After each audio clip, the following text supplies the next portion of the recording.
अपना भी चिंतन चलता है ना। चलोगे करो।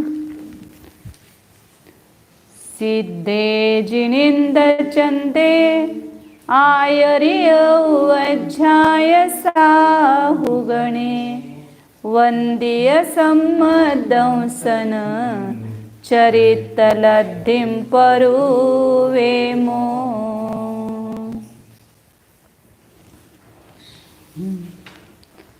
कल 573 नंबर की गाथा हुई थी, 574 लेंगे। 73 का जो लास्ट में बताया था कि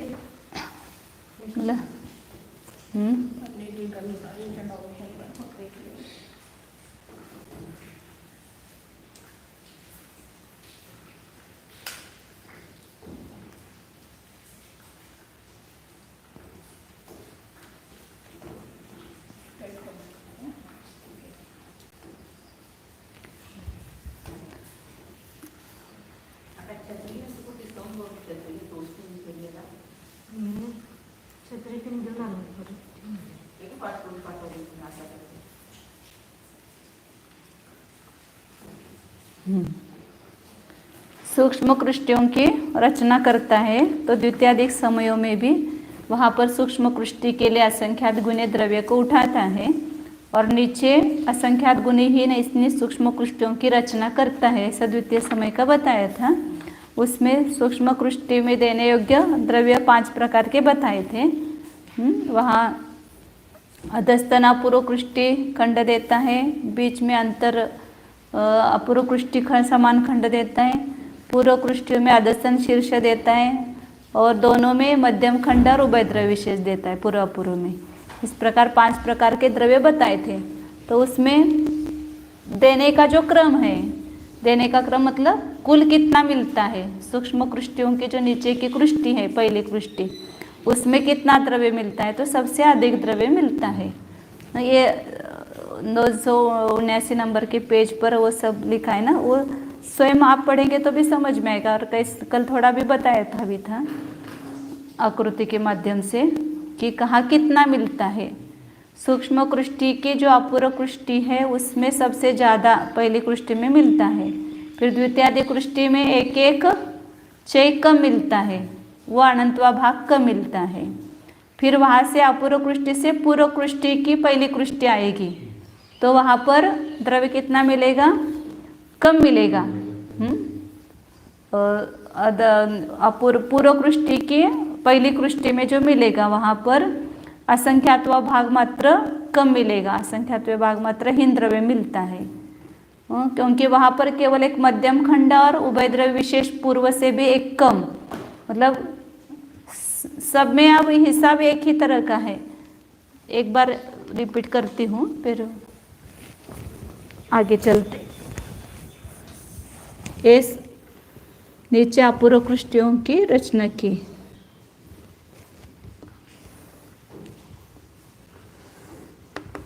और ये पूर्व पहले समय की सूक्ष्म कृष्टियां हैं।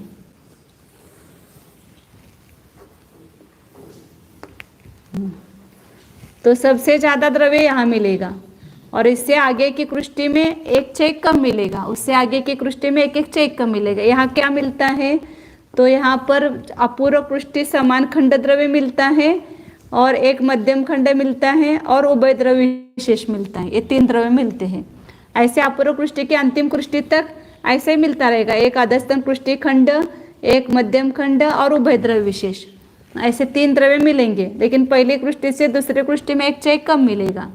फिर जब अपूर्व कृष्टि से पूर्व कृष्टि में जाते हैं तो अपर अधस्तन खंड नहीं मिलता है, केवल एक मध्यम खंड और उभय द्रव्य विशेष, और उभय द्रव्य विशेष भी पूर्व कृष्टि से एक कम ऐसा मिलता है।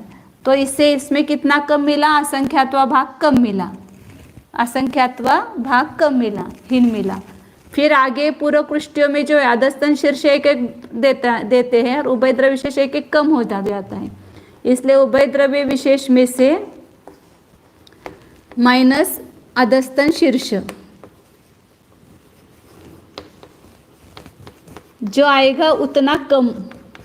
पूर्व कृष्टि अपूर्व कृष्टियों में कितना कम, एक एक उभय द्रव्य विशेष कम। फिर अपूर्व से पूर्व में आए तो कितना कम, असंख्यात्वा भाग कम, मतलब ये आदस्तन कृष्टिखंड एक कम हुआ और एक उभयद्रव्य विशेष कम हुआ। फिर उससे आगे दूसरे द्वितीयादि कृष्टियों में जाते हैं तो वहाँ पर एक उभयद्रव्य विशेष कम मिलता है, लेकिन एक आदस्तन शीर्ष यहाँ पर मिलता है, इसलिए उभयद्रव्य विशेष में से आदस्तन शीर्ष माइनस करो तो जितना आएगा उतना पहली कृष्टि से दूसरी कृष्टि में कम मिलता है। इस प्रकार पूर्व कृष्टि की अंतिम कृष्टि नहीं बीच में आएगी। अब यहाँ पर यह पूरा निकालना पड़ेगा तो वो समझ में आता है। ऐसे पहले समय का इतना ही निकालो, एकल निकाले थे ना पूरे, पहले समय का निकाल करके फिर निकालो तो सब आते हैं द्रव्य उसमें। ये पहले समय का पूर्व कृष्टि का द्रव्य है। फिर दूसरे समय में क्या क्या दिया, आदस्तन शीर्ष दिया, नीचे आदस्तन कृष्टिखंड दिया, आदस्तन कृष्टिखंड दिया इतना, फिर इसमें सब में मध्यम खंड दिया, इधर ही नीचे ही देती हूँ तो अधस्तन कृष्टिखंड दिया, नहीं ये मध्यम खंड दिया, और यहाँ बीच बीच में कृष्टियाँ हुई वहाँ पर अंतर अपूर्व कृष्टि समान खंड दिया, और दोनों में उभयद्रव्य विशेष दिया।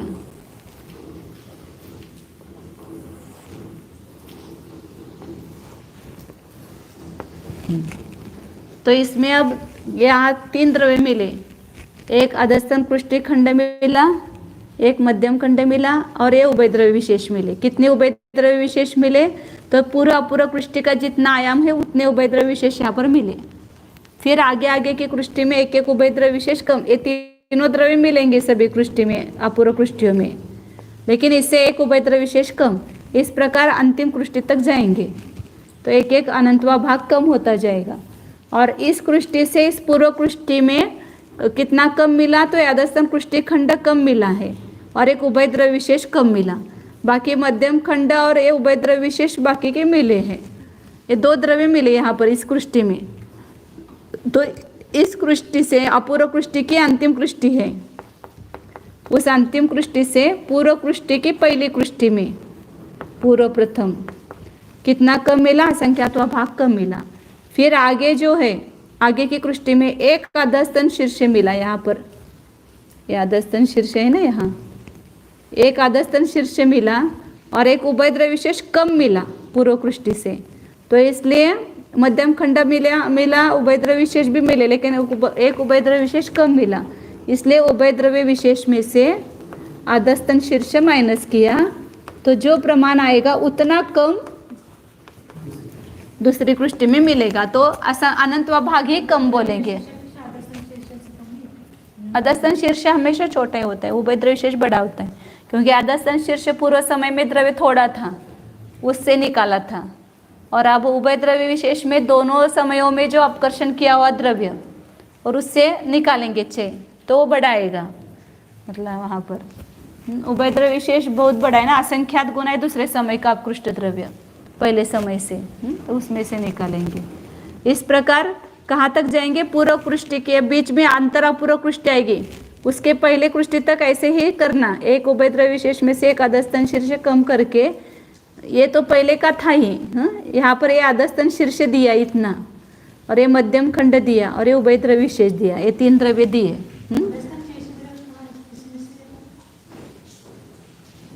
ये सूक्ष्म कृष्टि से वहाँ से द्वितीय तृतीय से लिया है, उसी में से देते हैं ना, ये सूक्ष्म कृष्टि चल रही है ना। द्वितीय और तृतीय संग्रह कृष्टि का जो अपकर्षण द्रव्य है उसे सूक्ष्म कृष्टि बनाने के लिए ही लिया है ना, वो उसी में से दे रहे हैं। और यहाँ पर अब अपूर्व कृष्टि हो गई, यहाँ ऐसा निकालती हूँ, यह अपूर्व कृष्टि है, ये पूरा द्रव्य दिया हुआ है। तो यहाँ पर इससे कितना अधिक मिला, तो ये अधस्तन कृष्टिखंड जो था वो अधिक मिला ना वहाँ पर, अधस्तन शीर्ष और ये दोनों मिला करके जो है वो कम करो, और ये उभयद्रव्य विशेष कम करो, मतलब उभयद्रव्य विशेष एक कम मिला और अधस्तन कृष्टिखंड भी नहीं मिला, तो इतना इसमें कम मिला है, तो असंख्यात्वा भाग अधिक मिला है, असंख्यात्वा भाग अधिक मिला, पूरा ही मिला है ना, अधस्तन कृष्टि खंड और ये मध्यम खंड और एक उभयद्रव्य विशेष कम पूर्व से। अधस्तन शीर्ष वो अलग से होता नहीं ना, यहाँ पूर्व कृष्टि में पूरा ही जो जगन्य कृष्टि का प्रमाण है उतना ही खंड होता है ना अधस्तन अपूर्व कृष्टि खंड, उसमें अलग से अधस्तन शीर्ष देने की जरूरत नहीं है। वो जितना ये जगन्य कृष्टि का प्रमाण है उतना ही एक एक खंड का प्रमाण है। तो ये एक मिला और मध्यम खंड और उभयद्रव्य विशेष मिले, लेकिन उभयद्रव्य विशेष पूर्व से एक कम मिला। तो उतना यहाँ पर अधिक जो मिला है उसमें एक कम करो उभयद्रव्य विशेष, तो अधिक का प्रमाण आ जाएगा वहाँ पर। अधस्तन कृष्टि खंड में एक उभयद्रव्य विशेष कम करो तो उतना अधिक मिला है उसको, उससे फिर मतलब असंख्यात्वा भाग अधिक मिला। पुनः पूर्व कृष्टि आएगी तो वहाँ पर अधस्तन शीर्ष ये तो पहले का है ही, यहाँ पर ये मिला हुआ ये अधस्तन शीर्ष मध्यम खंड और उभयद्रव्य विशेष, तो इससे असंख्यात्वा भाग कम मिला क्योंकि हा ये अधस्तन कुठं घेतलं नाही, नवीन में तो पूरा है ही नहीं यहाँ तक, या अधस्तन शीर्ष देने की क्या जरूरत है, पूरा यहाँ तक ही दिया है ना।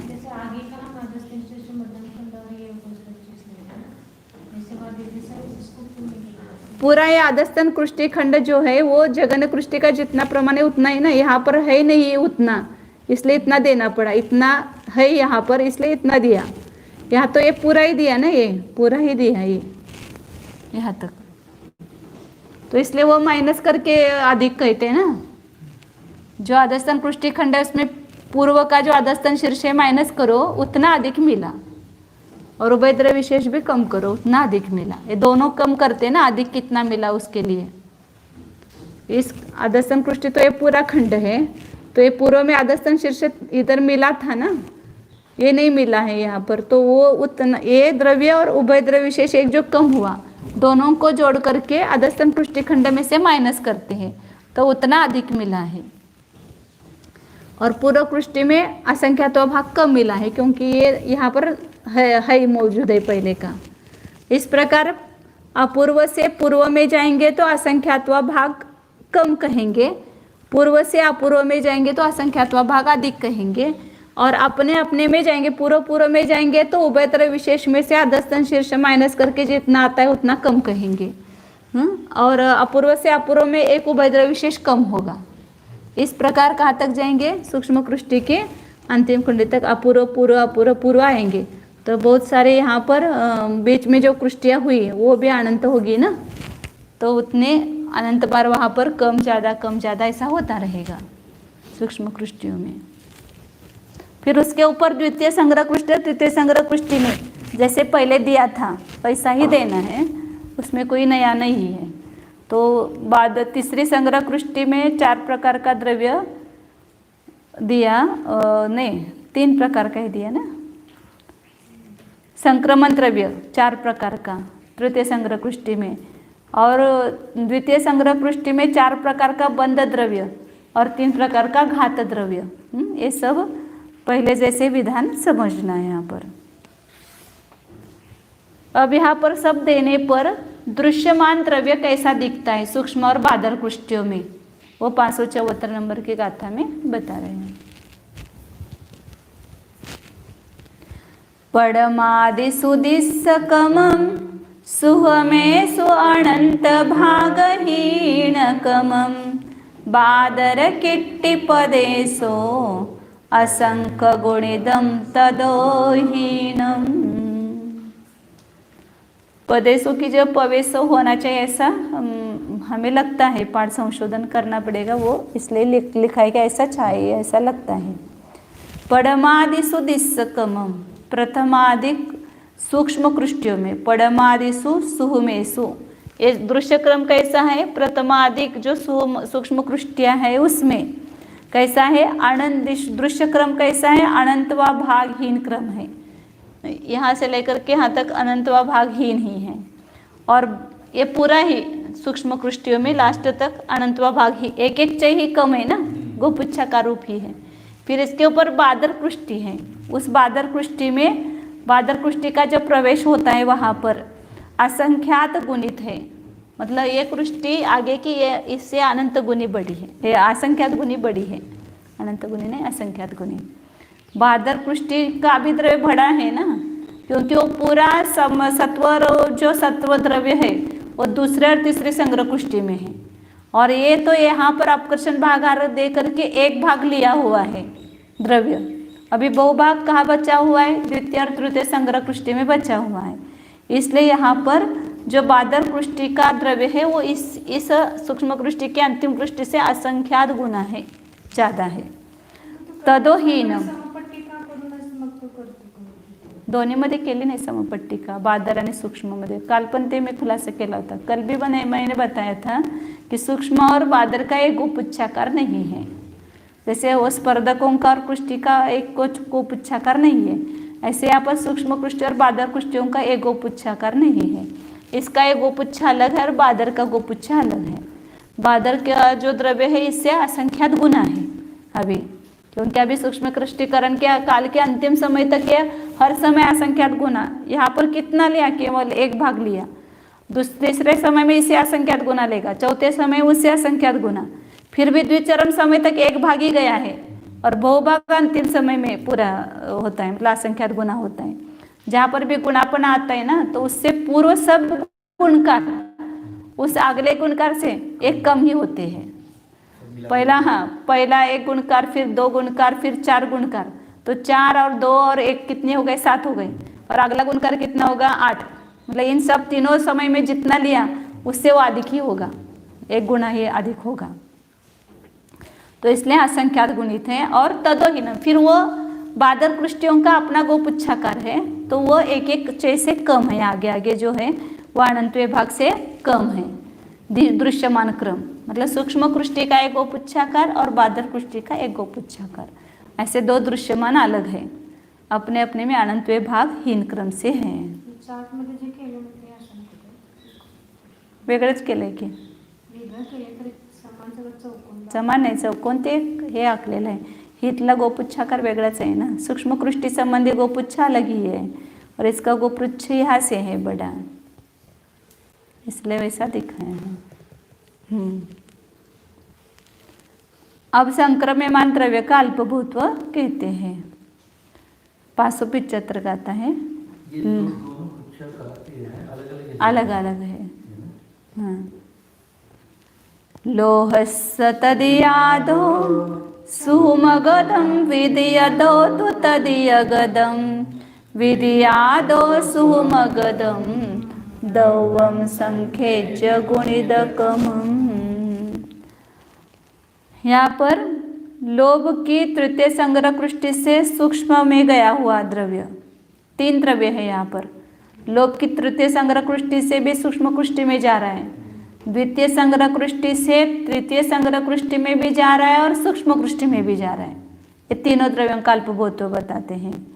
तो लोभ की तृतीय संग्रह कृष्टि से जो सूक्ष्मगत कृष्टियों में गया हुआ द्रव्य एक कम है, उससे विदीयदो तदीय गदम, द्वितीय संग्रह कृष्टि से तृतीय संग्रह कृष्टि में गया हुआ द्रव्य उससे अधिक है, और उससे विदीयादो सुमगदम, द्वितीय संग्रह कृष्टि से सूक्ष्म कृष्टि में गया हुआ द्रव्य संख्यात गुणित क्रम है। ये तीनों संख्यात गुणित है। इसके ऊपर छोटा निकालती हूँ।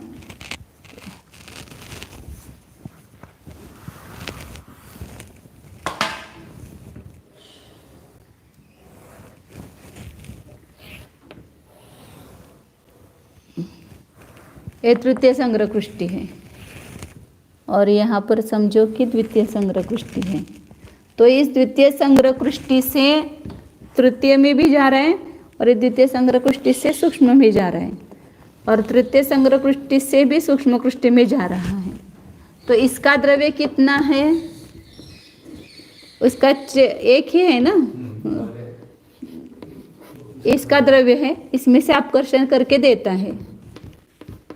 तो यहाँ से यहाँ गया हुआ द्रव्य इतना है, तृतीय संग्रह कृष्टि से सूक्ष्म कृष्टि में गया हुआ द्रव्य वो इतना है, और यहाँ द्वितीय से तृतीय में गया हुआ द्रव्य कितना है, तो द्वितीय का द्रव्य कितना है उतना जाएगा ना वहाँ पर, 12, 24 अपकर्षण भागहार गुणित 23 है ये। तो एक प्रमाण इतना पूरा जाता है ना इसमें। तो ये इससे ये संख्यात गुना होगा ना, ये 10 23 का गुणकार आया। और द्वितीय संग्रह कृष्टि से सूक्ष्म कृष्टि में जो जा रहा है, ये बाद में इसके बाद वेदन की जाने वाली कृष्टि कौन सी है? सूक्ष्म कृष्टि है। तो इसलिए ज़्यादा संख्यात गुणित जाता है। जिसका वेदन बाद में होने वाला है तुरंत, उसमें जो संक्रमण होता है वह संख्यात गुणित होता है। तो कितना होता है वहाँ पर? 23 है तो 24 गुना। इतना द्रव्य द्वितीय संग्रह कृष्टि से सूक्ष्म कृष्टि में आ रहा है। तो ये कितना है गुना हो गया? 552 हुआ ना। 552, तो 552 है। तो इस द्रव्य से ये द्रव्य 24 गुना हुआ है ना। 23 गुणकार है यहाँ पर, 552 गुणकार है, मतलब 24 गुणकार हुआ। तो जो तृतीय संग्रह कृष्टि से सूक्ष्म कृष्टि में जा रहा है वो सबसे कम है। उससे संख्यात गुना द्वितीय से तृतीय में जा रहा है, वो संख्यात गुना है। और द्वितीय से सूक्ष्म कृष्टि में जा रहा है, वो उससे भी संख्यात गुना है। इस प्रकार द्रव्य का अल्पभूत्व यहाँ बताया है। क्योंकि उसके पास दान कौन कम देता है, कौन ज़्यादा देता है? जिसके पास ज़्यादा बैलेंस है वो ज़्यादा देता है, कम बैलेंस है वो कम देता है। इसका बैलेंस कम है तो ये कम देता है। यहाँ इसका 23 गुना बैलेंस है तो 23 गुना दे। वहाँ पर ईमानदारी है कर्म में, आदमियों में ईमानदारी नहीं है। वो तो छुपा के रखेंगे, हमारे पास ज़्यादा पैसे तो भी वो छुपाएंगे। लेकिन कर्म जो है उसके जो वो ज़्यादा द्रव्य है तो ज़्यादा देता है, कम द्रव्य है तो कम देता है। तीसरे का वेदन ही नहीं है ना, तो इसलिए उसमें ज़्यादा नहीं देता है। इसका खाली करना है, फिर इसको दे के क्या करेंगे? पोते को ज़्यादा देंगे और लड़का भी मरने वाला है। बाप भी मरने वाला है और लड़का भी मरने वाला है। तो लड़के के नाम से करके क्या हो फायदा? तो वो पोते को देता है। आगे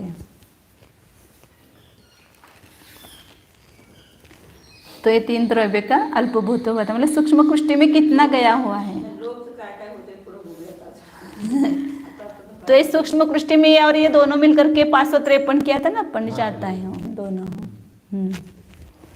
अब आगे और पीछे गया भी वापिस कृष्टि वेदक के पहले समय में, वहाँ का अल्पभूत बता रहे हैं।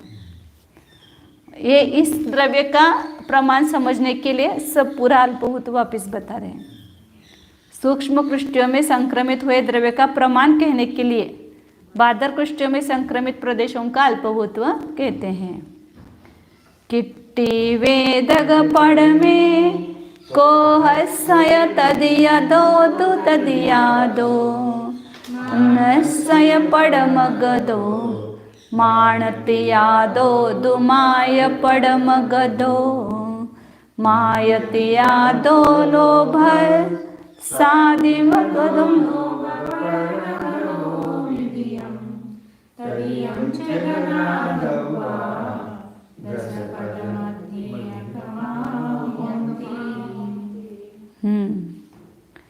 अब यहाँ पर कृष्टि वेदक के पहले समय में, जब क्रोध की प्रथम संग्रह कृष्टि का वेदन हुआ ना, उसके पहले समय में जो द्रव्य का संक्रमण हुआ है वो कितने द्रव्य का हुआ है, कितना, कौन सा द्रव्य कम है, कौन सा द्रव्य अधिक है, वो बता रहे हैं। किट्टी वेदग पढ़ में कोहसय विधिय दो दो तदिया दो। क्रोध की द्वितीय संग्रह कृष्टि से और संग्रह कृष्टि से और तृतीय संग्रह कृष्टि से मान की प्रथम संग्रह कृष्टि में गया हुआ द्रव्य नीचे की कषाय की पहली कृष्टि तक जाता है ना द्रव्य। तो क्रोध के द्वितीय से भी गया मान की प्रथम में और तृतीय से भी गया मान की प्रथम में।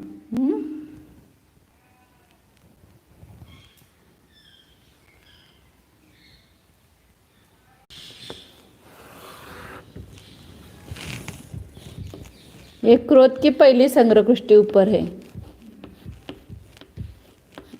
अब पहली से नहीं बता रहे हैं, पहली का हिसाब लास्ट में आएगा। ऊपर थोड़ा निकालते, ये दूसरी संग्रह ये तीसरी संग्रह है। क्रोध की प्रथम, द्वितीय और तृतीय। इसके नीचे मान की प्रथम, द्वितीय, तृतीय मान।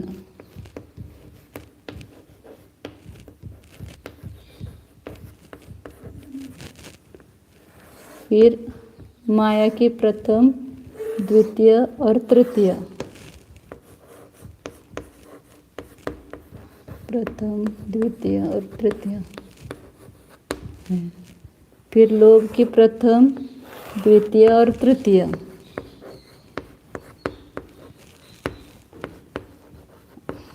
अभी अपने को स्थूल रूप से इतना तो पता है कि सबसे ज्यादा द्रव्य नीचे की कृष्टि में है और आगे आगे ऊपर ऊपर की कृष्टि में कम कम द्रव्य है। केवल क्रोध की प्रथम संग्रह कृष्टि में जो द्रव्य है वो सबसे अधिक है, 13 गुना है। इसलिए उसको छोड़ो, बाकी के सब कृष्टियों में जो द्रव्य ऊपर ऊपर की कम कम है। तो यहाँ पर क्रोध की प्रथम से, द्वितीय से, तृतीय से किस में आता है? मान के प्रथम में आता है। तो यहाँ पर प्रथम का भी बाद में हिसाब आएगा। क्रोध की द्वितीय कृष्टि से मान की प्रथम कृष्टि में गया हुआ द्रव्य और तृतीय कृष्टि से मान के प्रथम में गया हुआ द्रव्य कौन सा अधिक होगा इसमें? द्वितीय से प्रथम में आया हुआ कम होगा और तृतीय से प्रथम में आया हुआ ज्यादा होगा, क्योंकि तृतीय में ज्यादा द्रव्य है ना, संक्रमण द्रव्य मूल जो है धन उसका अधिक है। नीचे के में अधिक और ऊपर कम है ना, तो इसलिए तृतीय में कम है, इसलिए ज्यादा है, इसलिए यहाँ से संक्रमित द्रव्य ज्यादा होगा और द्वितीय से संक्रमित द्रव्य कम होगा। तो इसलिए पहला नंबर का कौन सा बताया? ये एक अल्पभूत, ये पहला।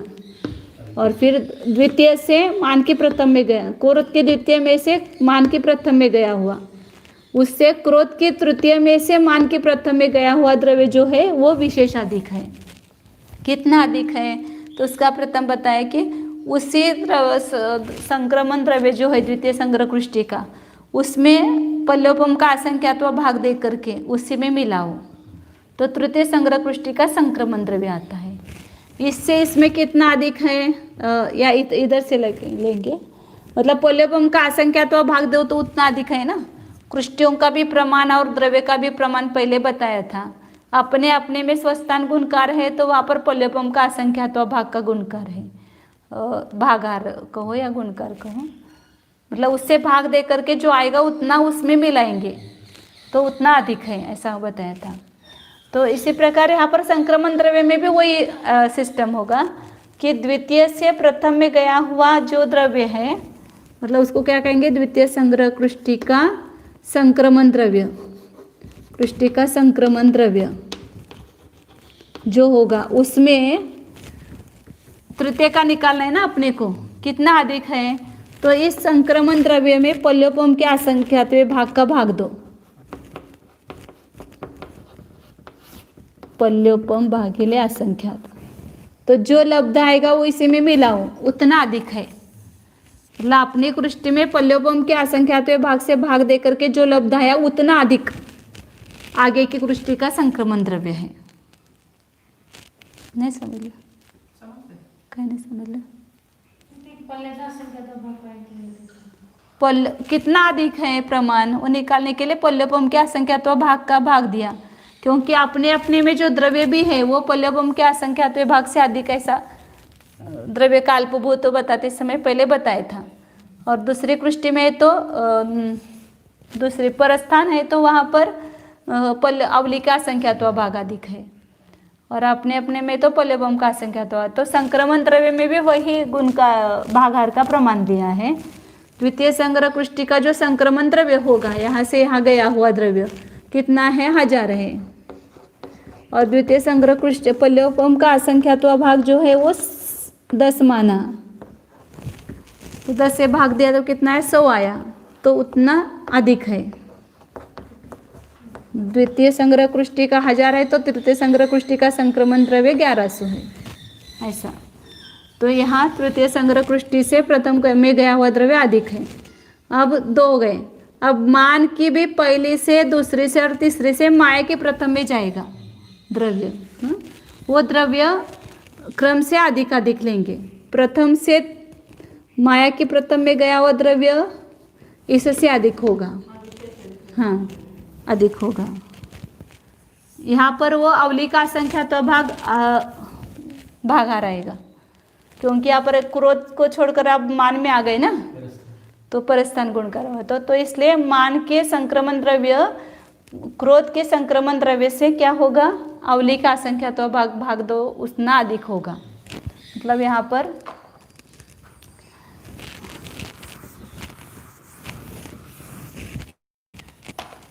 क्रोध की तृतीय संग्रह कृष्टि का द्रव्य संक्रमण द्रव्य उसमें उस तृतीय संग्रह कृष्टि के संक्रमण द्रव्य में अवली का असंख्यात्मक भाग का भाग दो, जो आएगा उसमें अधिक करो। तो ये प्रमाण थोड़ा अधिक होगा, क्योंकि अवली का असंख्यात्मक भाग छोटा होता है ना उसमें। तो पहले से तीसरे में गया हुआ संक्रमण द्रव्य, पहले से माया के प्रथम में गया हुआ संक्रमण द्रव्य इससे अधिक है, ये तीसरा पद हुआ। उससे दूसरे से पहले में गया हुआ द्रव्य वो इससे अधिक होगा, ये चौथा हो गया।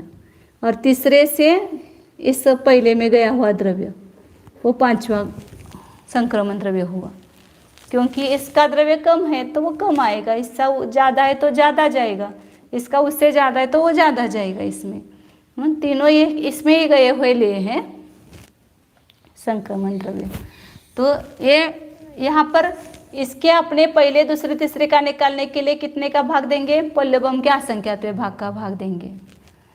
अब इस माया के प्रथम संग्रह कृष्टि में जो इसका तीसरे से आया हुआ द्रव्य है, उससे माया की प्रथम से लोभ में गया हुआ द्रव्य, माया की द्वितीय से लोभ में गया हुआ द्रव्य और तृतीय से लोभ में गया हुआ द्रव्य, ये तीनों द्रव्यों में अधिक अधिक होंगे।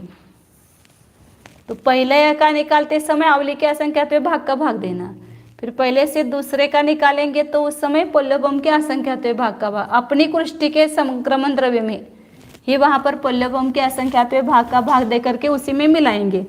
तो दूसरी का आएगा, दूसरी के द्रव्य में उसमें पल्लवम का असंख्यात्मक भाग दे करके उसमें मिलाएंगे तो तीसरी संग्रह कृष्टि का संक्रमण द्रव्य जा रहा है इसमें, लेकिन द्रव्य संक्रमण किसका कहा जाएगा, इसका संक्रमण द्रव्य।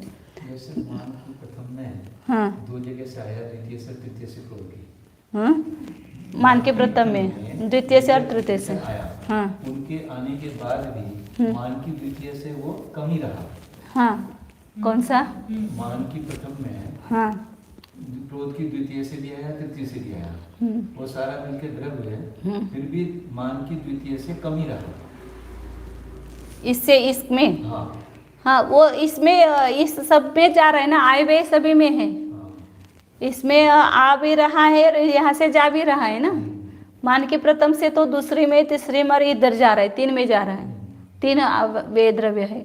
और आय द्रव्य तो उसका ऊपर हाँ नहीं ज़्यादा है आय द्रव्य, क्योंकि पहले से दूसरे से तीसरे में से आ रहा है ना। पहले में आय द्रव्य भी तीन है और वे द्रव्य भी तीन है।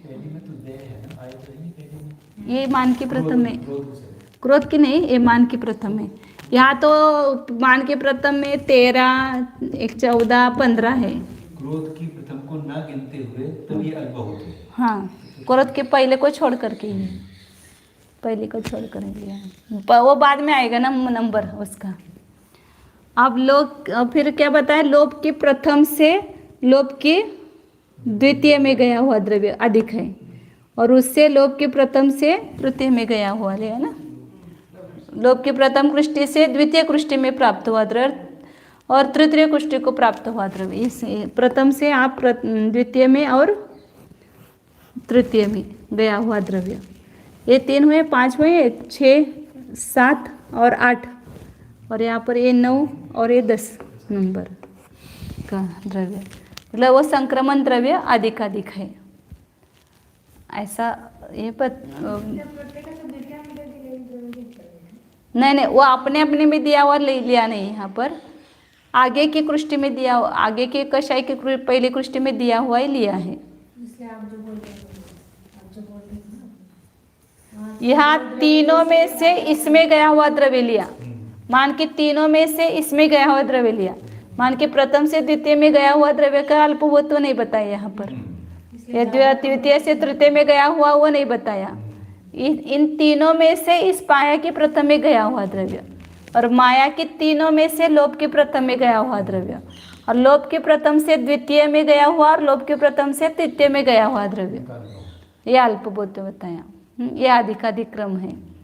और जब एक कषाय से दूसरे कषाय में जाएंगे तो अवली के असंख्यात भाग का भाग देंगे, और अपने अपने पहले दूसरे तीसरे का निकालना है तो वहाँ पर अल्प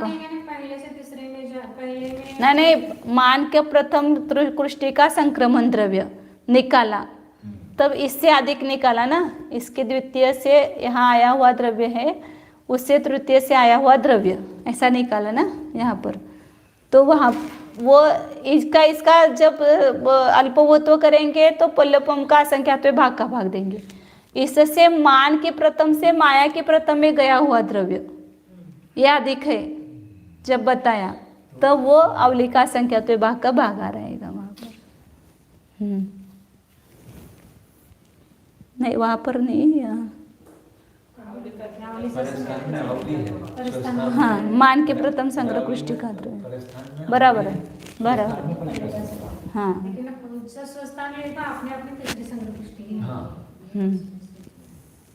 ये तीनों में से यहाँ जा रहा है मान में ही, माया में, लेकिन इनका जब कहेंगे ना, मान की तृतीय से माया की प्रथम में गया हुआ जो द्रव्य है, उससे माया की प्रथम से लोभ की प्रथम में गया हुआ द्रव्य अधिक है जब कहेंगे, तो वहां पर वो परस्थान गुणकार हो जाएगा, मतलब वहाँ परस्थान भाग आ रहेगा।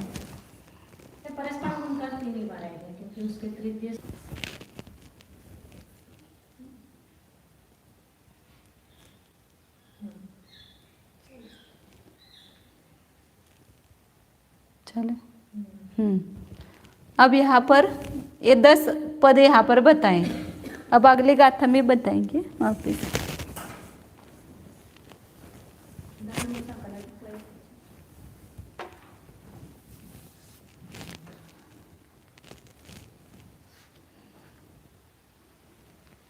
त्याला 2 दिलं का आकडे,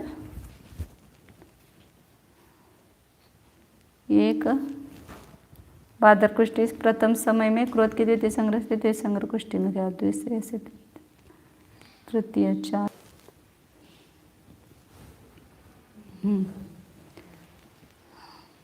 यहाँ बीच में उन्होंने प्रश्न किया, इसलिए वहाँ खंडित हो गया।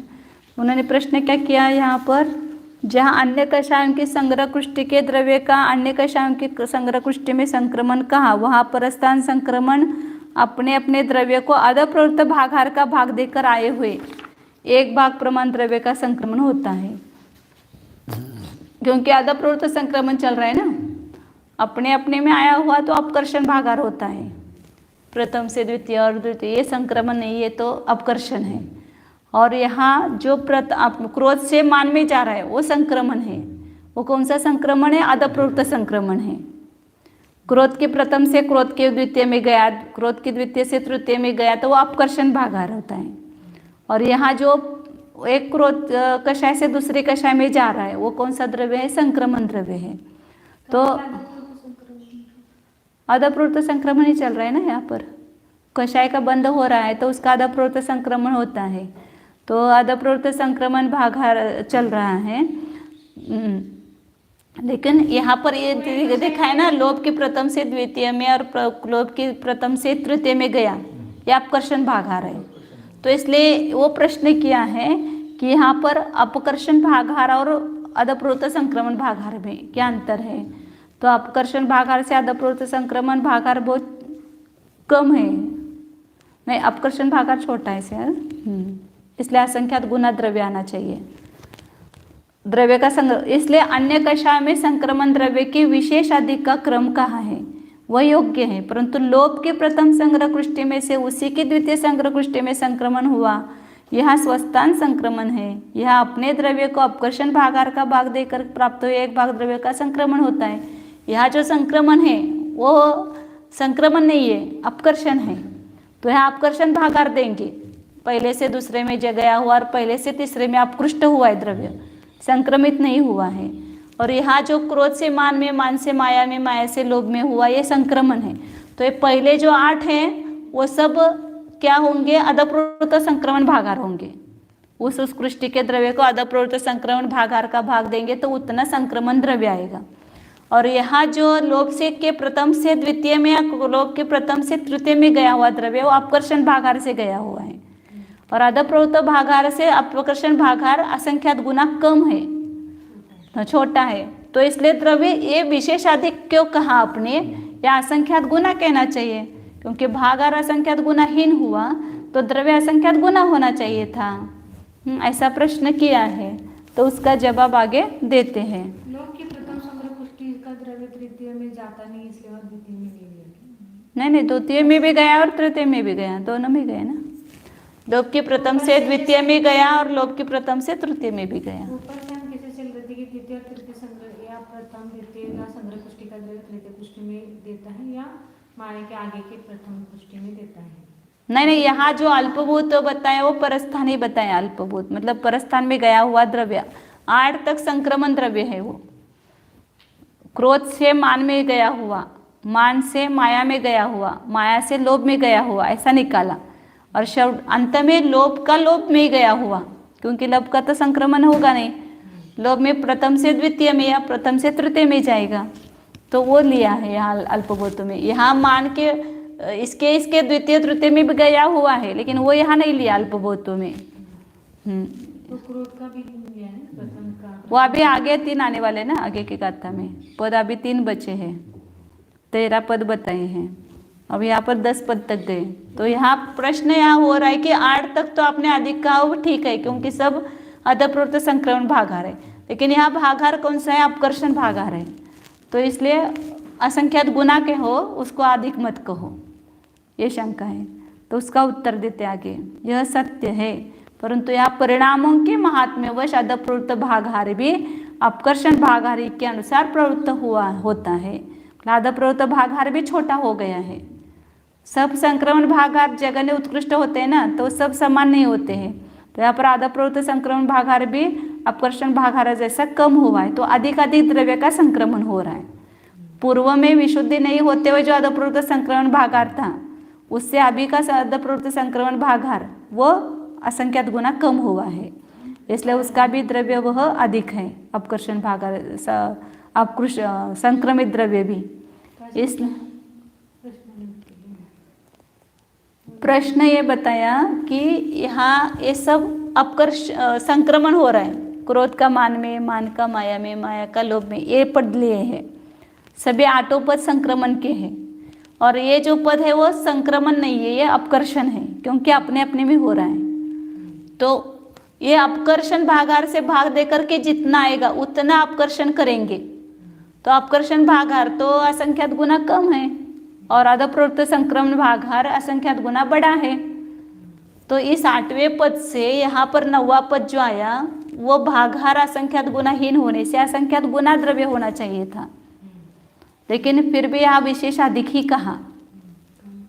मैं उत्तर उन्होंने दिया कि ये अधप्रवृत्त संक्रमण भागार भी अब छोटा हुआ है विशुद्धि के महात्म्य से, इसलिए वहाँ पर भी द्रव्य बड़ा बड़ा आ रहा है। अधप्रवृत्त संक्रमण और अपकर्षण भागार में ज्यादा अंतर नहीं हुआ है वहाँ पर। पीछे के जो भागार है वो छोटे छोटे होते, तो उससे ये छोटा ही है। भागार छोटा है लेकिन गुणित नहीं है, मतलब थोड़ा सा अधिक कम होगा। ये सभी भागार जो है ना, आगे आगे ऊपर के कृष्टि के द्रव्य के जो है अधप्रवृत्त संक्रमण भागार, वहाँ पर तो सबकी भाज्य राशि बड़ी है, इसलिए द्रव्य अधिक आता गया। और यहाँ पर जो है वो भागार जो है वो छोटा है, इसलिए द्रव्य भी इसका ज़्यादा है, मतलब इस कृष्टि का। लेकिन अपकर्षण भागार से भाग देने पर असंख्यात गुना होना चाहिए था, वो न होकर के अधिक ही हुआ, क्योंकि इससे पूर्व के जो भागार है वो इससे गुने नहीं है। अधप्रवृत्त संक्रमण भागार अपकर्षण भागार जैसा ही अधप्रवृत्त संक्रमण भागार भी हुआ है, हाँ छोटा हुआ है, इसलिए द्रव्य असंख्यात गुना नहीं आता है। उससे लोभ की प्रथम संग्रह कृष्टि में से वो 10वां पद बताया, ये संक्रमित द्रव्य विशेष अधिक है। अब आगे और 3 पद बताते हैं, लास्ट में सूक्ष्म कृष्टि का आएगा ना इसमें। कोहस्य पडमादो माणादि कोद तदीय विदीय गदम तत्तो संखेज्य गुणम अयम संखेज्य संगुणियम।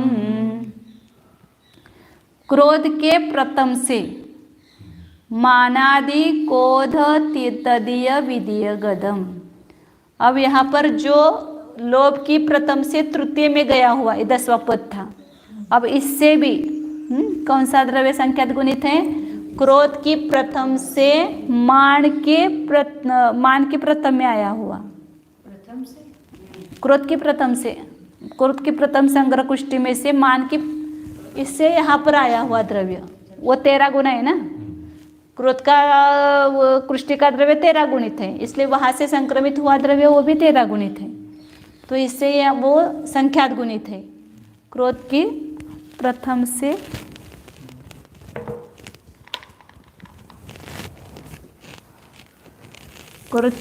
से मान के प्रथम में आया हुआ द्रव्य, ये यहाँ से जो 10वां पद बताया था उसकी अपेक्षा ये कितना है?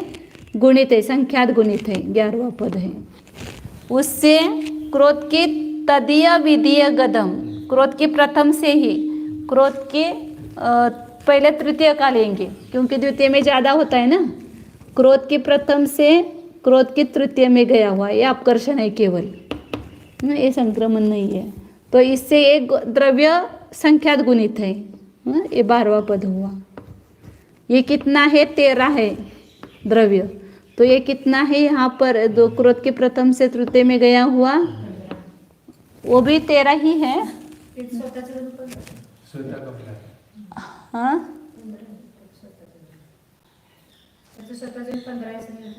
क्रोध के प्रथम से तृतीय में गया हुआ लेना है ना।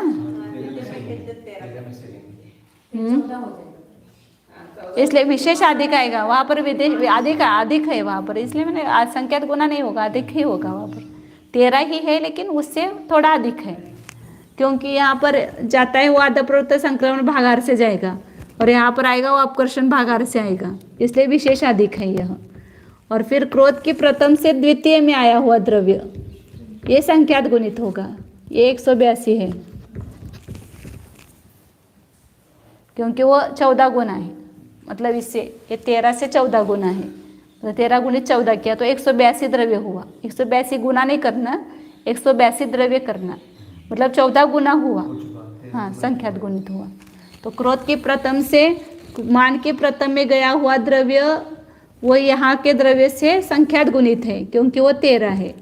और वहाँ क्रोध की प्रथम से तृतीय में गया हुआ द्रव्य वो 13 ही है लेकिन थोड़ा अधिक है, ये 11वां पद हुआ। और 12वां पद है। और क्रोध की प्रथम से द्वितीय में गया हुआ द्रव्य वो सबसे संख्यात गुणित है, मतलब 14 गुना है। जो क्रोध के प्रथम से तृतीय में गया होगा ना उसकी अपेक्षा ये 14 गुना है। तो इसलिए 182 द्रव्य बताया था, आई द्रव्य उसका संक्रमण होकर अपकर्षित होकर के आया हुआ द्रव्य। तो ये इससे संख्यात गुणित है। अब सूक्ष्म कृष्टि में आया हुआ द्रव्य वो उससे भी संख्यात गुणित है, वो यहाँ गाथा में नहीं बताया लेकिन वो बताएंगे कि इसके लिए बता रहे ना क्योंकि यहाँ पर सूक्ष्म कृष्टि में तो 24 गुना आया है पूरा। ये वो 12 हाँ 23 वो उसका द्रव्य था लेकिन 24 गुना आया ना वहाँ पर द्रव्य, और 24 और अपकर्षण भागार आया। यहाँ 13 गुना 14 गुना जाता है ना और यहाँ कितना जाता है? 24 गुना जाता है। तो इसलिए वो सबसे ज़्यादा है ऐसा, इसलिए बताया है द्रव्य का संक्रमण, मतलब ये अल्पभूत्व। यह प्रश्न क्या ना उन्होंने, यह बादर कृष्टि विषयक प्रदेश संक्रमण सूक्ष्म कृष्टि विषयक प्रदेश संक्रमण का आश्रयभूत कैसे है? क्यों बता रहे हैं? अभी तो काम चल रहा है सूक्ष्म कृष्टि का, अरे कृष्टि वेदक के पहले समय का अल्पभूत्व यहाँ क्यों बताया?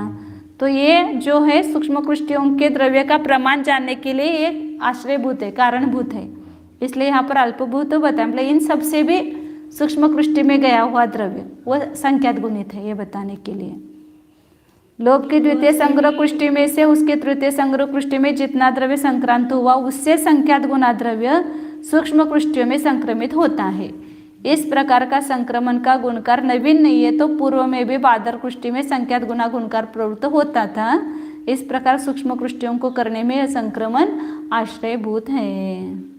क्रोध का द्रव्य 13 गुना होता है, उसमें से उसकी द्वितीय कृष्टि में संक्रमित हुआ द्रव्य 14 गुना कहा था।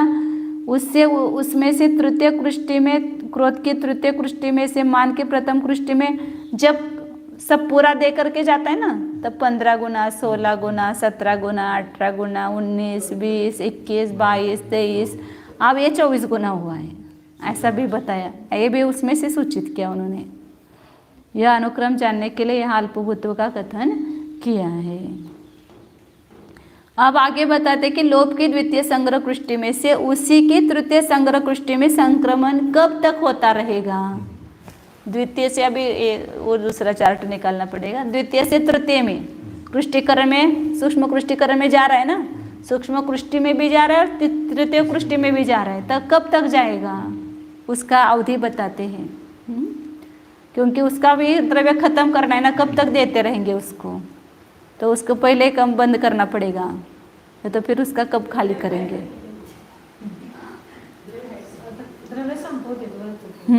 अब सूक्ष्म कृष्टि रूप ही हो जाएगा पूरा, बादर कृष्टि रूप कुछ नहीं रहेगा, 90 के अंत में खत्म करना है उसको। लोहस्य वीर्य किट्टिम सजाव पडमठिदि यमवशेषम आगच्छति विधियदो तदीयम्। लोहस्य विधेय किट्टिम वेदयमानस्य, लोभ की द्वितीय कृष्टि का वेदन करने वाले जीव के जब तक प्रथम स्थिति आवलियत्यम अवशेषम, जब तक 3 आवली शेष रहती है तब तक विधियदो तदीयम आगच्छति, द्वितीय आवली से, द्वितीय संग्रह कृष्टि से तृतीय संग्रह कृष्टि में द्रव्य आता है।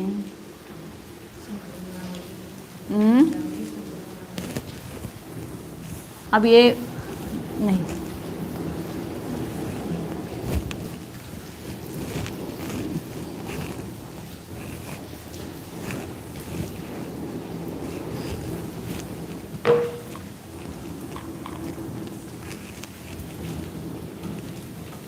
यहाँ 90 गुण स्थान में अंतिम भाग है। यहाँ पर ये लोभ की द्वितीय संग्रह कृष्टि से प्रथम स्थिति बनी है, और यहाँ ऊपर द्रव्य सत्ता में पड़ा हुआ है ये, और ये द्रव्य ही तृतीय द्वितीय संग्रह कृष्टि और सूक्ष्म कृष्टि रूप से हुआ है।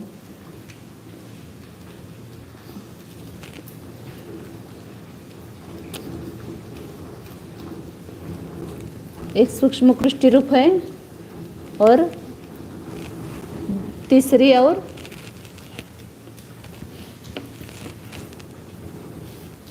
दूसरी कृष्टि है, समझो। जय हिंद, क्रम से निकलना चाहिए। ये बादर कृष्टि है तीसरी, और ये दूसरी है, और ये सूक्ष्म कृष्टि है।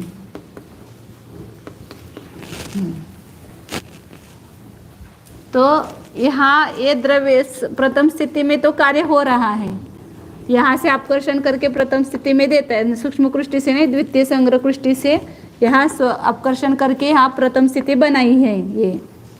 अब इस प्रथम स्थिति में 3 आवली जब शेष रहेगी, 1, 2 और 3 आवली, तो यहाँ पर क्या होता है, यहाँ से यहाँ जाना जो है वो बंद हो जाता है। लोभ की ही है, अब दूसरी कोई नहीं है। लोभ की द्वितीय और तृतीय संग्रह कृष्टि है, तो यहाँ से द्वितीय से बादर तीसरी में भी आ रहा है और द्वितीय से सूक्ष्म में भी जा रहा है।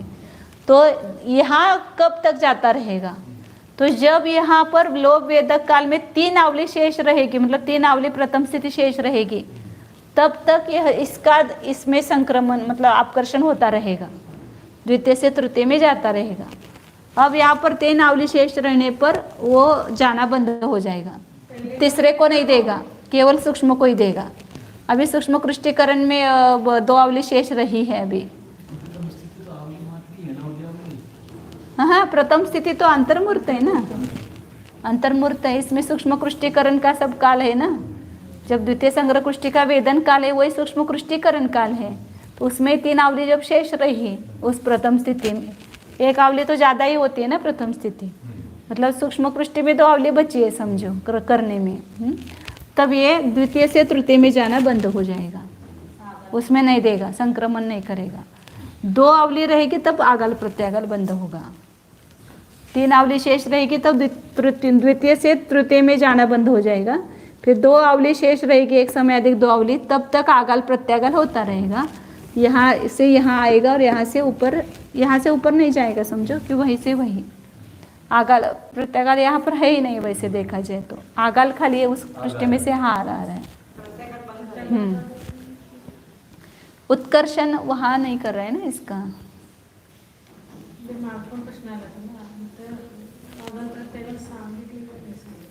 द्वितीय से तृतीय से द्वितीय में जा रहा है क्या, उत्कर्षण हो रहा है क्या, नहीं हो रहा है, तो प्रत्यागल नहीं है। प्रथम स्थिति का द्रव्य ऊपर 27 स्थिति द्रव्य से जा सकता है, यहाँ नहीं जाएगा ना, ऐसे कैसे जाएगा यहाँ से, खालचे जे द्रव्य आहे ते वरच्या द्वितीय स्थितीमध्ये असणारे तिथं जाते ते सूक्ष्म कृष्टी रूपाने असणारे त्याच्यामध्ये ते बंद होते समय उत्कर्षण होता है ना, तो यहाँ पर बंद हो रहा है, लेकिन वो द्वितीय संग्रह कृष्टि रूप हो रहा है वहाँ पर बंद, द्वितीय संग्रह कृष्टि के बीच की कृष्टियों का हो रहा है ना वहाँ पर बंद। तो उदय से बंद अनंत गुणा कम ही है ना, तो कैसे उत्कर्षण होगा इसका। ये उदय है उससे बंद अनंत गुना कम है, तो उत्कर्षण कैसे होगा वहाँ पर, हाँ नहीं। क्या बता रहे हैं अभी, अपने पढ़ी क्या कहा था।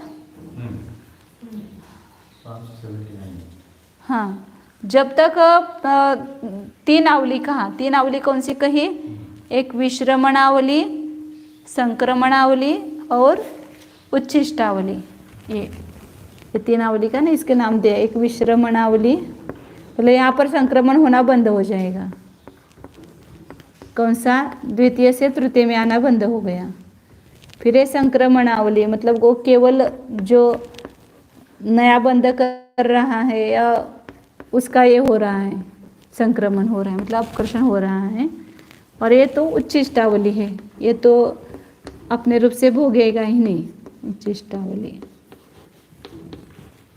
इस प्रकार 3 आवली जब शेष रहेगी तब यहाँ पर द्वितीय से तृतीय में आना बंद हो जाता है।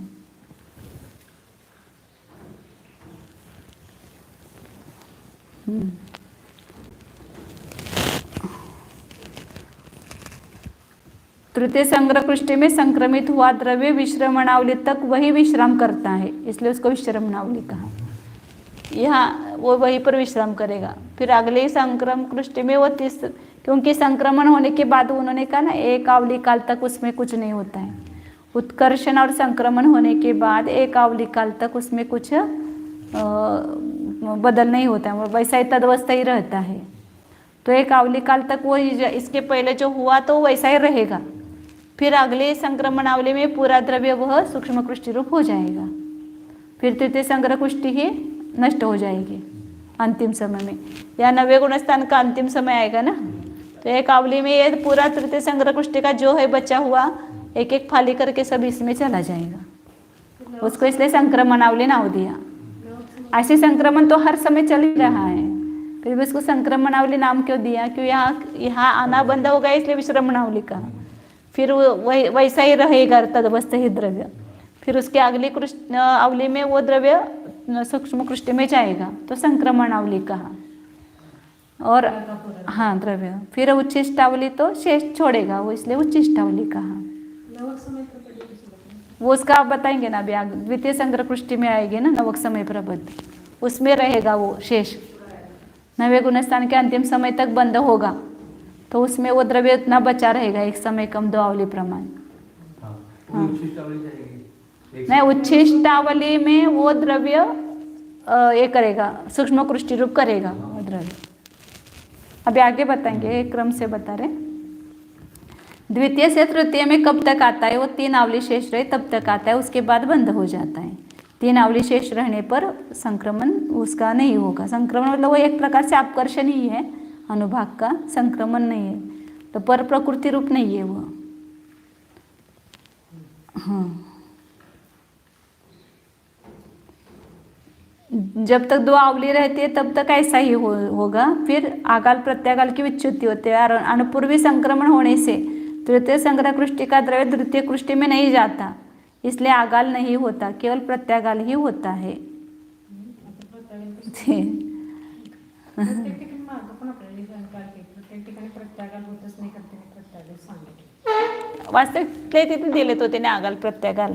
ये पहले तो प्रथम स्थिति का द्रव्य द्वितीय स्थिति में जाना और द्वितीय स्थिति का प्रथम स्थिति में आना, ये आगाल प्रत्यागाल कहा था।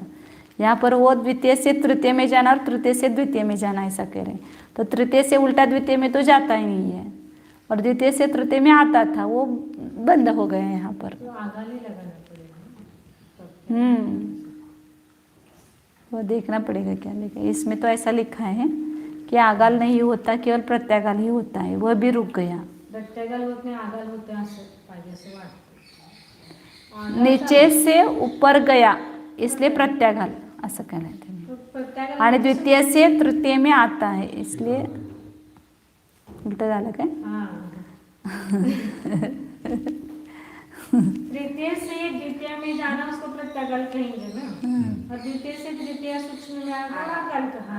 यहाँ पर उल्टा तो नहीं हो रहा है ना कभी भी, इसलिए प्रत्यागाल नहीं हो रहा है. किंवा मला असं म्हणायचं, मुझे ऐसा लगता है कि तृतीय संग्रह कृष्टि का यहाँ नहीं आता है ना द्रव्य, इसलिए वो आगाल नहीं है ऐसा कहा होगा।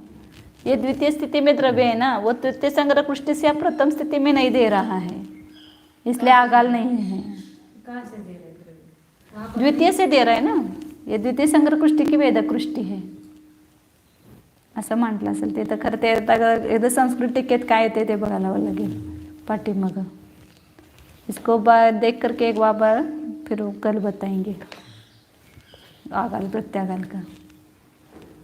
इधर ऐसा मतलब वो लिखा हुआ है कि आगाल नहीं है, केवल प्रत्यागाल ही होता है। आगाल नहीं मतलब ऊपर से नीचे आना बंद है, नीचे से ऊपर जा सकता है प्रत्यागाल। आगाल आगाल ऐसा है ना, ऊपर से नीचे आना आगाल और नीचे से ऊपर जाना प्रत्यागाल। प्रत्यागाल में तो जब भी प्रथम स्थिति का प्रत्यागाल जब करके तो बंधन या बंधन में करते हैं, तो नियम उन्होंने बता दिया ना। यहाँ सब जगह थोड़ी विवक्षा अलग अलग होती है ना, तो यहाँ अलग विवक्षा से कहा होगा उन्होंने आगाल प्रत्यागाल। माझा भाव तोच होता की इथं आगाल प्रत्यागाल होते असं म्हणायचं. तर तुम्ही असं पुढं आला. फिर एक समय कम आवली प्रमाण निषेकों को जब शेष रहेगी, एक आवली शेष रहेगी तो प्रत्यागाल भी रुक जाएगा, नहीं 2 आवली शेष रहेगी तो प्रत्यागाल भी रुक जाएगा। और एक समय कम आवली प्रमाण निषेकों को अधोगलन रूप क्रम से भोग कर समय अधिक आवली शेष रखता है। एक समय अधिक आवली शेष रहेगी तब वहाँ पर सभी द्रव्य जो है पूरा सूक्ष्म कुष्ठी रूप से परिणमित होगा, और जो नवक समय प्रबद्ध रहेगा वो कितना रहेगा वो बताते आगे। तो जब एक समय अधिक आवली शेष रही, ये उच्चिष्ट आवली और एक समय अधिक शेष रहा, तब वह तृतीय कृष्टि और द्वितीय कृष्टि का पूरा सूक्ष्म कृष्टि रूप हो जाता है, वो बताते हैं आगे। तत्तो सुमं गच्छति समयाय आवलिय से साये सौवं तदियं सुमे नव उच्छिष्टं विहाय विधियं च. तुम्ही म्हणता ते पण बरोबर वाटतं. जसं द्वितीय संग्रह कृष्टीचं द्रव्य खाली येते, परंतु खालचं द्रव्य वरती देते आणि प्रत्यागाल नाही, आगाल आहे. आगाल आहे द्वितीय संग्रह कृष्टीचं द्रव्य तो प्रथम स्थितीमध्ये देतो अपकर्षण. ते इथे विवक्षा त्यांनी घेतलेली नाही आहे, बघूया नंतर जरा एकदा मी बघतो पाठीमागे, म्हणजे नक्की आपल्याला सांगायला लागेल ना. एकदम निश्चित बताना है तो थोड़ा सा विचार करके देख करके बोलेंगे, क्योंकि यहाँ आगाल नहीं है प्रत्यागाल ही होता है ऐसा बोल रहे हैं. आगाल नहीं है प्रत्यागाल ही होता है. और वह भी रुक गया अब यह 3 आवली शेष रहने पर। माने तृतीय से द्वितीय में जाता नहीं है, इसलिए आगाल नहीं है, ऐसा यहाँ पर विवक्षा है। द्वितीय से तृतीय में जाता है, उसको प्रत्यागाल ऐसा कहा उन्होंने। प्रथम स्थिति में जो अभी निषेध बच्चे हैं, ये इन्होंने प्रथम स्थिति का नाम ही नहीं लिया है। ये द्वितीय से तृतीय में जा रहा है, तृतीय से द्वितीय में नहीं जा रहा है। तो तृतीय से द्वितीय में नहीं जा रहा है, उसको आगाल नहीं ऐसा कहा उन्होंने। और द्वितीय से तृतीय में आ रहा है तो प्रत्यागाल है, लेकिन वो 3 आवली शेष रहने पर वो प्रत्यागाल भी बंद हो जाता है। द्वितीय से तृतीय में ऐसा, आना, हाँ, दूसरे से तीसरे में जो आना है वो प्रत्यागाल ऐसा उन्होंने नाम दिया। और तृतीय से द्वितीय में नहीं जाता इसलिए आगाल नहीं है ऐसा कहा। तो इसमें पहले मतलब द्वितीय में आना नहीं है, द्वितीय से केवल जाना है, इसलिए प्रत्यागाल है ऐसा कहा उन्होंने। आगे सब जगह थोड़ी थोड़ी विवक्षा अलग होती है उस अपेक्षा से। इसकी प्रथम स्थिति तो उन्होंने इतना जो शर्मावली, संक्रमणावली, चिष्टावली, 3 आवली शेष रही तब आगाल प्रत्यागाल बंद हो जाता है ऐसा कहा। तो तो निषेध है उसमें शक्ति कौन सी? इसमें तो द्वितीय संग्रह कृष्टि का वेदन हो रहा है ना। द्वितीय संग्रह कृष्टि के बीच की कृष्टियाँ जो है उस रूप से वेदन हो रहा है, तो बीच की भी नीचे नीचे नीचे आई ना वहाँ पर, पहले समय से दूसरे में तीसरे से। ये पहले संग्रह कृष्टि में उभय कृष्टियाँ बताई थी ना, ये नीचे नीचे आती है ना उभय कृष्टियाँ, नीचे नीचे।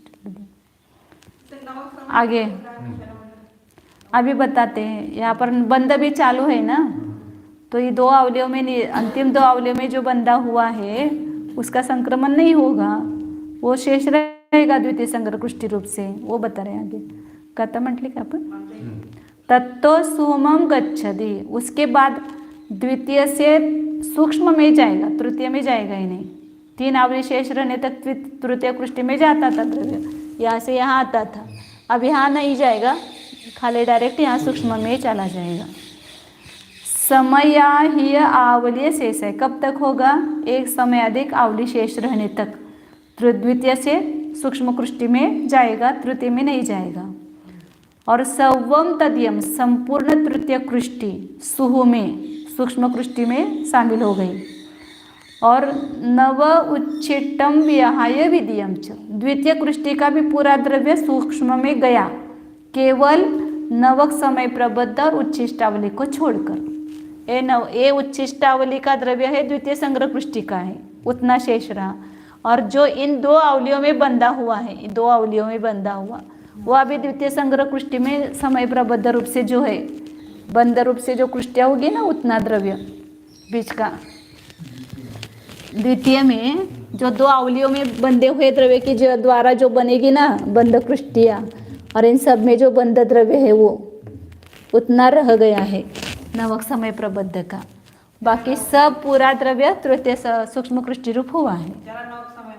हाँ, नवक समय प्रबद्ध। इन 2 आवलियों में जो 2 आवली समय प्रबद्ध जो है, एक समय कम 2 आवली प्रमाण समय प्रबद्ध, वहाँ पर द्वितीय स्थिति द्वितीय कृष्टि में रहेंगे, उस रूप रहेंगे। मतलब ये सत्ता में ऐसा ही है कि इसकी शक्ति उस रूप है, ये बता रहे हैं। बाकी पूरा सूक्ष्म कृष्टि रूप हुआ है द्रव्य।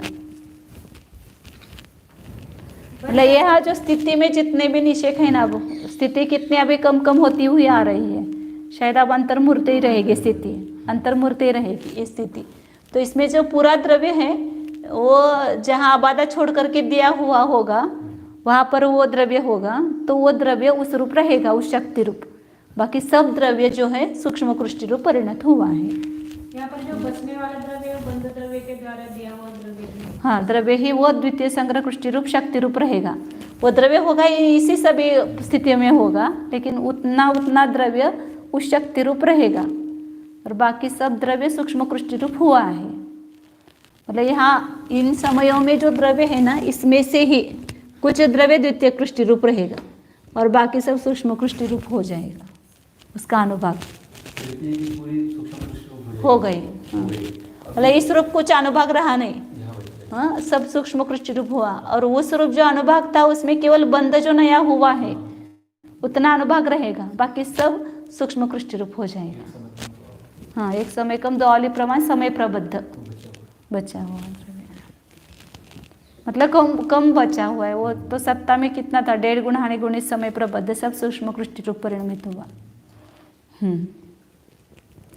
अब आगे बताते हैं, अनिवृत्तिकरण गुणस्थान के अंतिम समय में स्थिति बंध कितना होता है। यहाँ पर अंतिम समय आ गया बादर सांप्राय का, उसमें कितना स्थिति बंध होता है ये बता रहे। लोहसति घादीनम ताहे अघादित्यानठिति बंधो अंतो दुमुहूर्तस्य दिवसस्य हो दिवरिसस्य। आचार्यों की गाथा बनाने के कितने स्टाइल, मतलब ये है अंतो शब्द तीनों को जोड़ना है, इसलिए पहले अंतो करके अलग किया।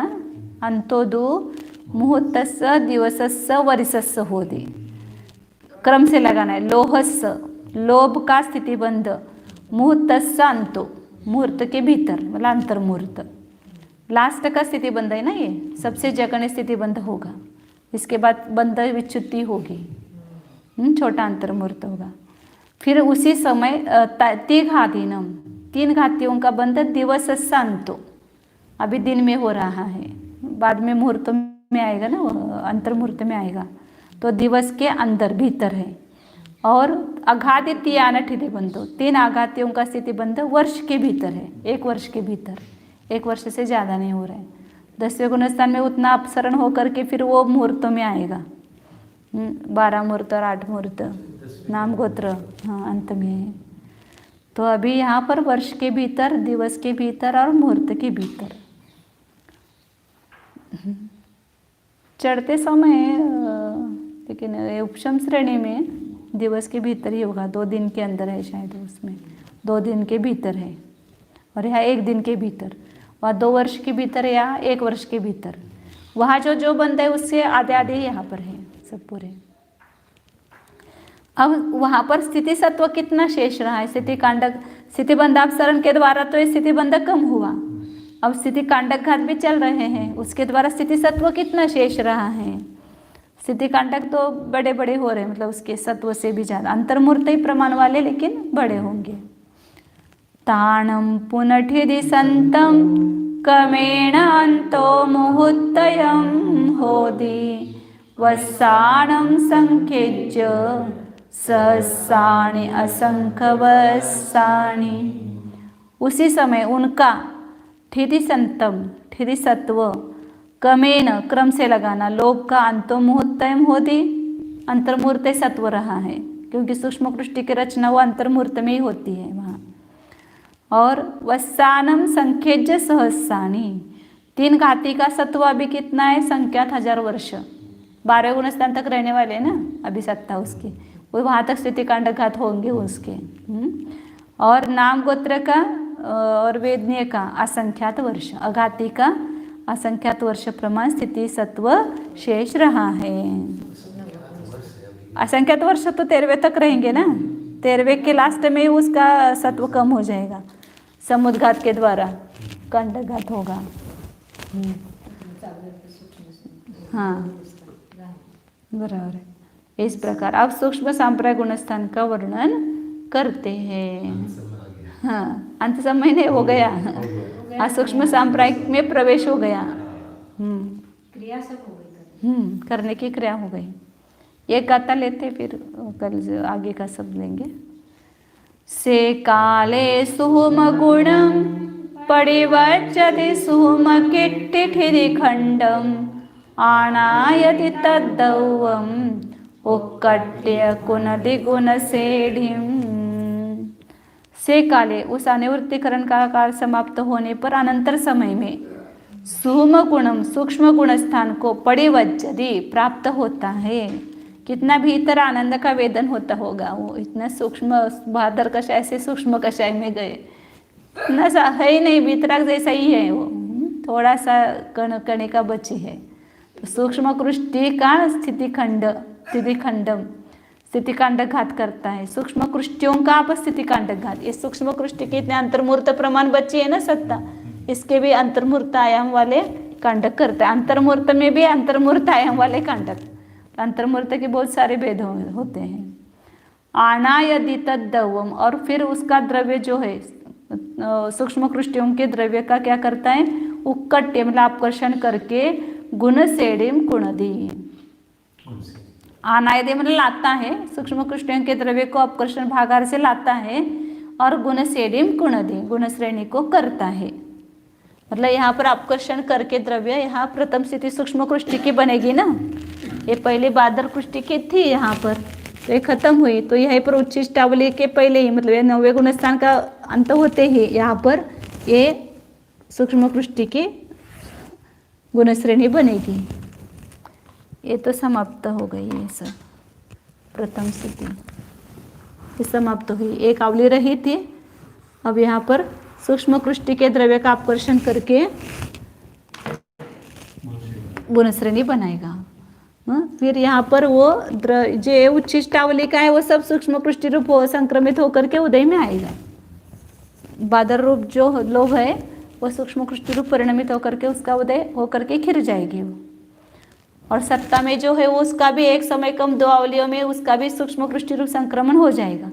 जो बादर कृष्टि रूप बंद किया है ना, द्वितीय संग्रह कृष्टि रूप, वो भी सूक्ष्म कृष्टि रूप परिणमित हो जाएगा। वो तो सीधे उदयावली में आएगा, उदयावली में नहीं, वो जो सत्ता में है वह एक समय कम 2 अवली मात्रा समय प्रबद्ध द्वितीय संग्रह कृष्टि रूप रहते हैं ना, उसका संक्रमण कब होगा, उसका अपकर्षण, तो ये एक समय कम 2 अवली काल में हो जाएगा वो पूरा सूक्ष्म कृष्टि रूप। बादर कृष्टि रूप रखना ही नहीं ना उसको। वो सूक्ष्म कृष्टि रूप होके उदय में आएगा। हाँ, सूक्ष्म कृष्टि रूप ही परिणमित होगा, फिर वो अपकर्षण के साथ में वो आता जाएगा जैसे भी आएगा वो उदयावली में। तो गुण श्रेणी करता है।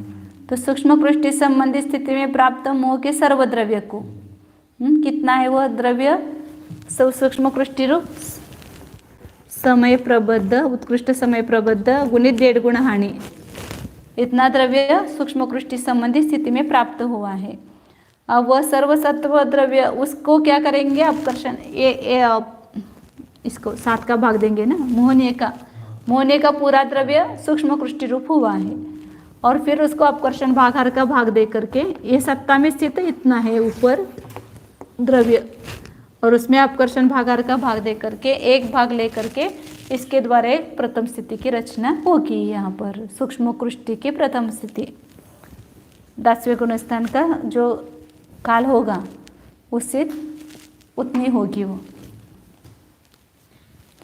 अब यहाँ से फिर आगे थोड़ा प्रकरण अलग होता है तो कल ही लेते हैं इसको, एक ले सकते हैं ऐसे, टाइम भी हुआ है। उद्याच घेऊया की, उद्याच घेऊया पुन्हा, ते एक सलग प्रकरण चालते हैं ना पुढे पुढे, उसी में कैसे कितने 3 पर्व की रचना की, फिर उसमें द्रव्य कितना देना, इसका प्रमाण वो बताएंगे।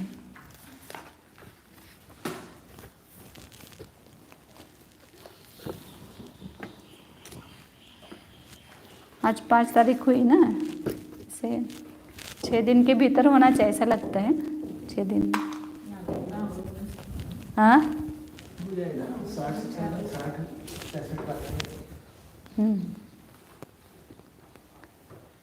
ओ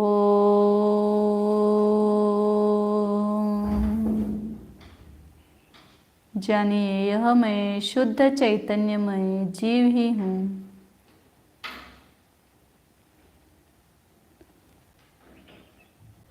निज शुद्ध ज्ञानानंद स्वभाव का वेदन कीजिए।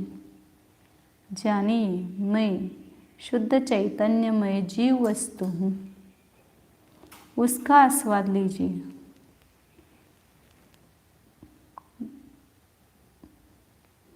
मैं कर्म द्रव्य का वेदन करने वाला नहीं हूँ, कर्म का अनुभव करना मेरा स्वभाव नहीं है। मैं कर्मफल चेतना से रहित एक ज्ञान चेतना स्वरूप हूँ, ज्ञान का ही ज्ञान के ही द्वारा वेदन करने वाला हूँ। जानिए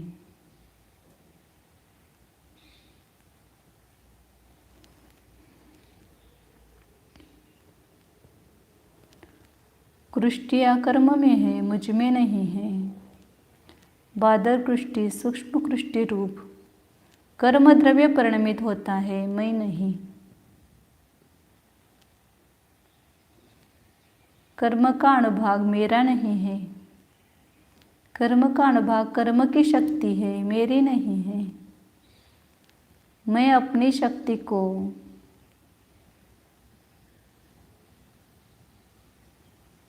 जान करके उस शक्ति का विकास कर रहा हूँ।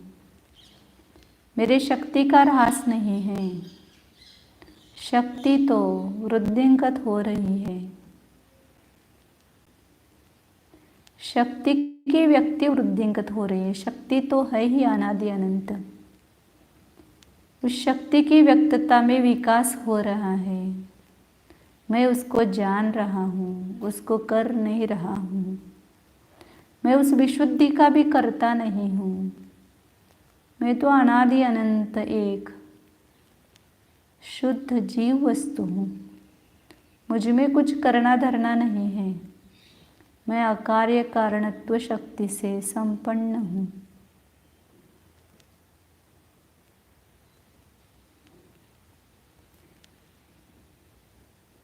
मैं अनंत शक्तियों का एक पिंड हूँ।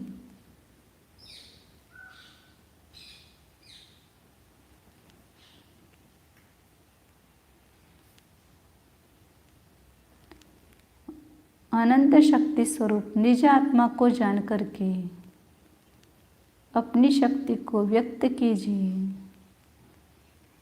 और अपनी शक्ति प्रकट होते ही कर्म की शक्ति क्षीण होती जा रही है।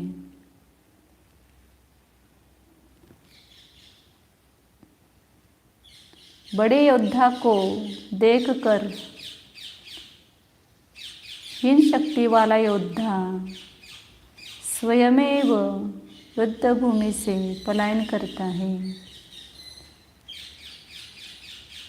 इस अपनी अनंत शक्ति संपन्न जीव वस्तु के अनुभव को देख करके कर्म शत्रु हीन होकर के अपने आप निकल जाता है। तो अपनी शक्ति को पहचानिए।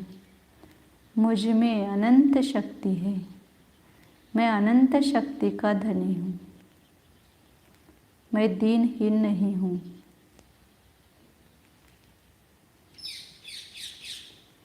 केवल ज्ञान जैसी अनंत शक्ति मुझ में भरी हुई है।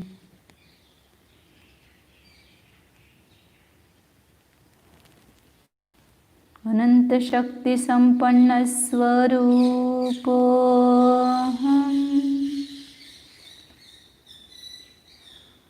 चित शक्ति स्वरूपो जीवत्व शक्ति संपन्न स्वरूपो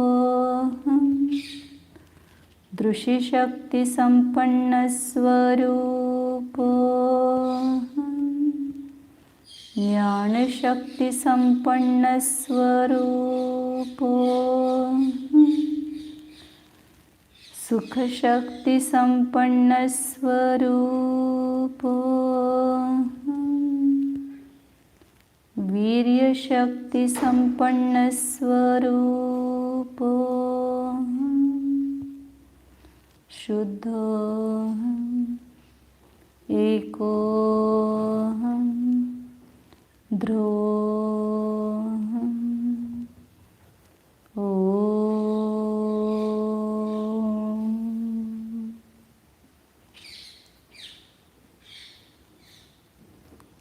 विसर्जन।